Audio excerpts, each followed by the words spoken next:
আমরা লসাগু ও গসাগু এই অধ্যায়টি নিয়ে আলোচনা করছি। এর আগের লেকচারে আমরা লসাগু নির্ণয়ের যে বিভিন্ন পদ্ধতি রয়েছিল, সে প্রত্যেকটা পদ্ধতির সাহায্যে আমরা লসাগু নির্ণয় করেছি এবং গসাগু নির্ণয়ের যে বিভিন্ন পদ্ধতি রয়েছে, তার মধ্যে আমরা গুণনীয়কের সাহায্যে গসাগু নির্ণয় এবং মৌলিক উৎপাদকের সাহায্যে গসাগু নির্ণয় কীভাবে করতে হয় সেটা শিখেছি। আজকের লেকচারে আমরা ভাগ পদ্ধতির সাহায্যে কীভাবে গসাগু নির্ণয় করতে হয় সেটা নিয়ে আলোচনা করব।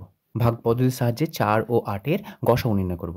তাহলে যখন দুটি সংখ্যার আমরা গসাগু নির্ণয় করব, সেই দুটি সংখ্যার মধ্যে যে সংখ্যাটি বড় থাকবে সেই বড় সংখ্যাটিকে আমরা ছোট সংখ্যা দিয়ে ভাগ করব। মানে 8 হচ্ছে বড়, সুতরাং আমরা 8 সংখ্যাটিকে আমরা 4 দ্বারা ভাগ করব। তাহলে ভাগ করলে কত হবে? ভাগ করে এটাকে দেখো 4 দিয়ে ভাগ করছি, তাহলে 4, 4 দুগুণ 8।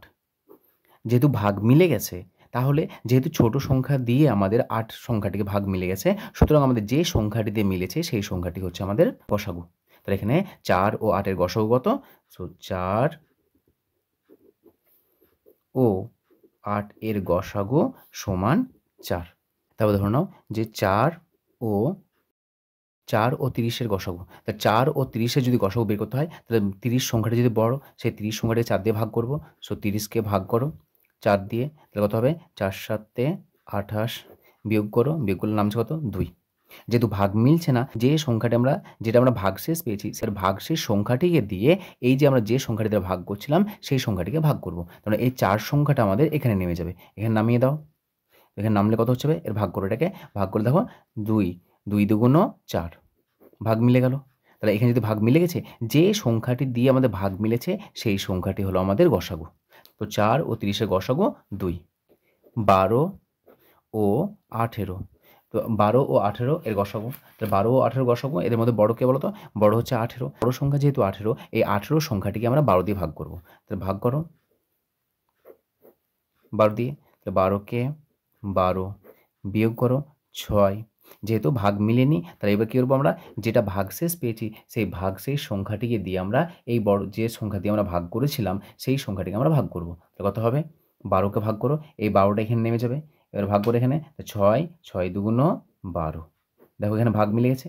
যেখানে ভাগ মিলে যাচ্ছে, যে সংখ্যাটি দিয়ে ভাগ মিলছে সেই সংখ্যাটি হলো আমাদের গসাগু। তাহলে 12 এবং 18 এর গসাগু হলো আমাদের 6। তো লিখে নাও যে 12 ও 18 এর গসাগু সমান 6 এবং 4 ও 30 এর গসাগু 4 ও 30 এর গসাগু সমান 2। তারপর পরবর্তী দেখো 18 এবং 27 এর গসাগু নির্ণয় করব। তাহলে এদের মধ্যে বড় সংখ্যা কোনটা? 27। সেই 27 সংখ্যাটিকে আমরা 18 দিয়ে ভাগ করব। তাহলে ভাগ করো, 27কে আমরা 18 দিয়ে ভাগ করছি। তাহলে 18কে 18, বিয়োগ করো। বিয়োগগুলো কত পাচ্ছি আমরা? 9 পাচ্ছি। 9 পেলাম। তারপরে যেহেতু এটাকে 18 থেকে যখন এটা ছোট হয়ে যাবে, এবার আমরা কী করবো? এই 18 সংখ্যাটি যে সংখ্যাটিতে ভাগ করছে সেটাকে নামিয়ে দেবো এখানে। নামিয়ে দাও, যেহেতু আর ভাগ যাচ্ছে না। যে আমরা 18কে নামিয়ে দিয়েছি, এবার এই 18 সংখ্যাটিকে আমরা এই 9 যে ভাগশেষ পেয়েছি সেই ভাগশেষ দ্বারা ভাগ করবো। কত হবে? 9 দুগুণ 18। যেহেতু এখানে ভাগ মিলে যাচ্ছে, যেহেতু 9 দিয়ে ভাগ মিলে গেছে, সুতরাং এই 9 সংখ্যাটি হলো আমাদের 18 ও 27 এর গসাগু। লিখে নাও, অতএব 18 ও 27 এর গসাগু সমান 9।